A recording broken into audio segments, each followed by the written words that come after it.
Hello everyone, at the end of the video I added some tips and tricks on how to troubleshoot these dishwashers, so stick around. Hey everyone, how you doing? Welcome to What Up Clay. This channel we talk about all kinds of things, how to make it, how to fix it, how to maintain it, or anything else that comes across my desk. Well, a few weeks ago I got a call from a buddy of mine, wanted me to come out and take a look at a dishwasher at one of his rentals.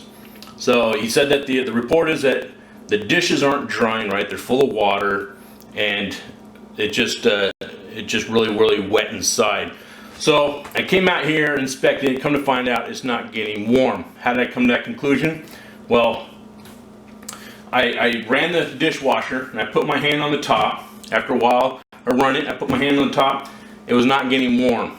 It was the same temperature on the top of the counter as it is the rest of the counter, right above the dishwasher.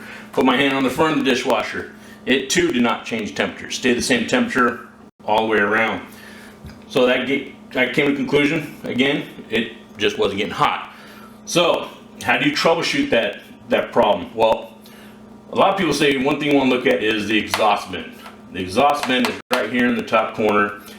What this is for, this allows the pressure that builds up from the heat to escape from inside the dishwasher, and then when it drains, it allows the water to drain out without creating a suction inside, a vacuum inside. These right here, I've never seen one getting plugged up.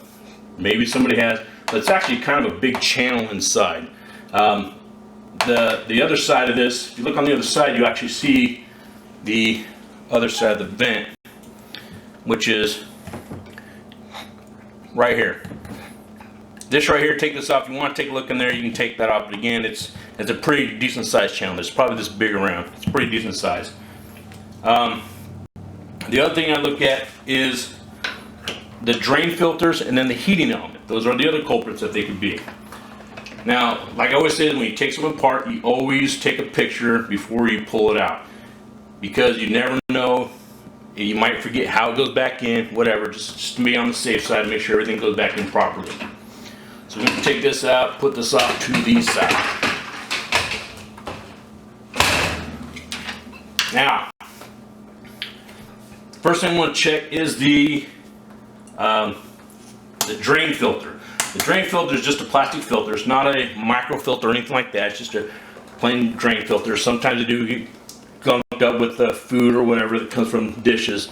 So also I could tell it's not getting very hot because I can see the residue from the soap on here, all the different colors, the pink, the yellow, so on and so forth. That means that the soap is not dissolving. The temperature in the water in here is, if I remember right, somewhere in the neighborhood about 150, 160 degrees is what it's supposed to reach inside of here, and it does not look like it's getting that. So to take the filter out, all you have to do is just turn it counterclockwise, and it'll come undone, and it should just slide out. So I see right there that filter is gummed up. There's a screen filter on it, and it's pretty gummed up. So we'll go ahead and clean that out. That'd be one problem why the water's not draining very well. Again, you can see the soap residue on it. It's just not dissolving right. Now the other thing is the heating element. This right here is the heating element. This is it's a ceramic coating with a wire that goes inside. Now the wire, what happens is it gets hot inside, just like a light bulb. It heats up inside, heats up the ceramic, and that's what heats up the water when it's inside of here. Now I can automatically tell right away that there's a break right here in the heating element. Matter of fact, if I see here, yeah, it's broken, it's cracked. I can tell because there's some carbon buildup on it right there. Now, these don't always break to give you an indication that they're broken. Sometimes the element inside just gets too hot, it gets old, it melts just like a light bulb. That's all it is, an element, just like a light bulb that you see an element inside of a light bulb. So, we're going to go ahead and pull this heating element out. We're going to clean the filter off and clean some other things out in here, and then put it back together and see how it works. First off, when you take these out, there are two screws up on the top that hold the dishwasher in place. Sometimes there's three, sometimes there's four. This one here I can see has two screws.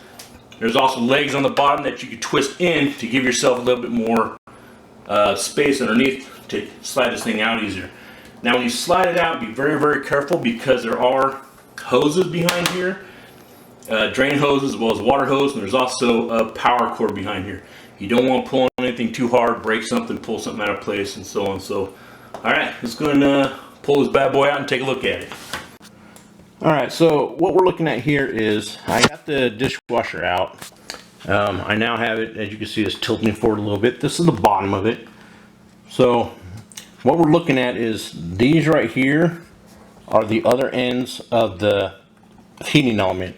So to get that out, you just unplug these ends here. They just slide off. Wheel them back and forth till they slide out. And that's it. See that? And then they have these plastic nuts on them. So we'll go ahead and we'll take these plastic nuts off here, that one there, and the heating element will pop right out from the inside. So we'll go ahead and do that right now. Okay, so here we have the old one. Like I was saying, we take the plastic nuts off.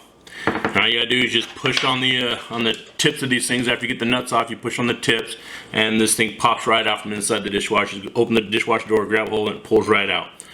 Not a problem at all. Now you see right here where it's broken.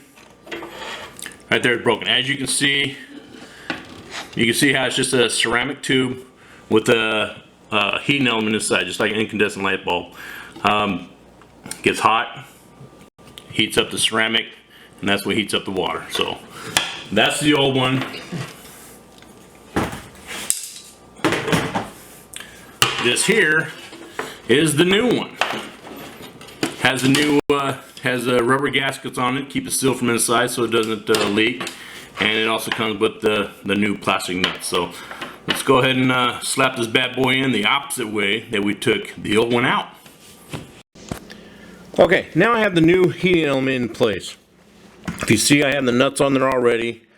I tightened them down with my hand, as tight as I can with my hand. Then I took a wrench and spun it about a half a turn to put them on there. You want to make sure you don't tighten them too much because you will strip these things out, these plastic nuts. And if you do that, you're in a heap of trouble on that side. So be careful when you're tightening these things down. Also, one thing I left out, when you're testing your heating element to see if it works, the one in this one was easy.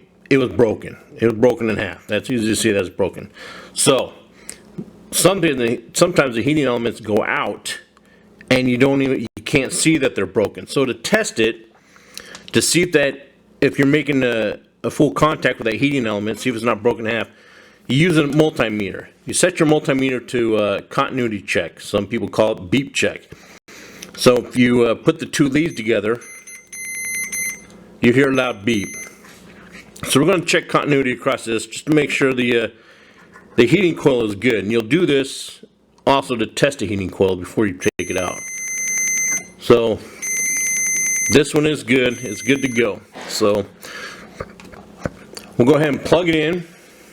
Now the leads, it doesn't matter. Usually they're already cut the length, but it doesn't matter if you cross the leads, put them on the wrong side. It doesn't matter at all. It doesn't matter which one goes on which side. So we're going to put this thing together, put this thing down. We'll go ahead and run the tests on it, make sure everything works great, and we'll put this thing back in the cabinet.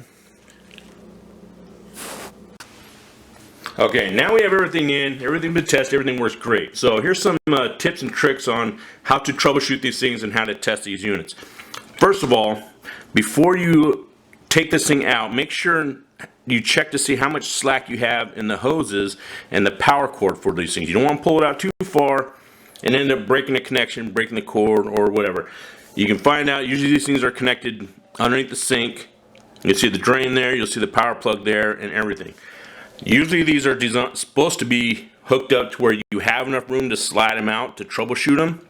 So, but again, not all units are hooked up that way. Sometimes people cut corners, put the shortest cable, shortest hose they can on them. Another trick is, with these units, is putting it in test mode. before you actually pull it out, put it in test mode, you can actually test to see everything that's going on, everything whatsoever.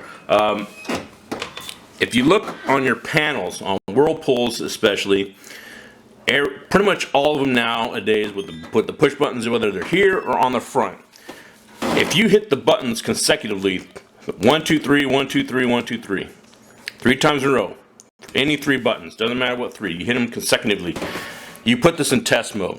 Let me turn my light off here so you can see the lights, the LEDs light up on the dishwasher. So I'll just push these 3 right here because we're doing it. So anyhow, if I go 1 2 3, whoops, let me do that again. 1 2 3 1 2 3 1 2 3. Now you see all the blue lights light up. That means that it's in test mode. If I close this right now, it's going to run a quick cycle. It's going to go through, test everything. It takes probably about 15-20 minutes to do a full test.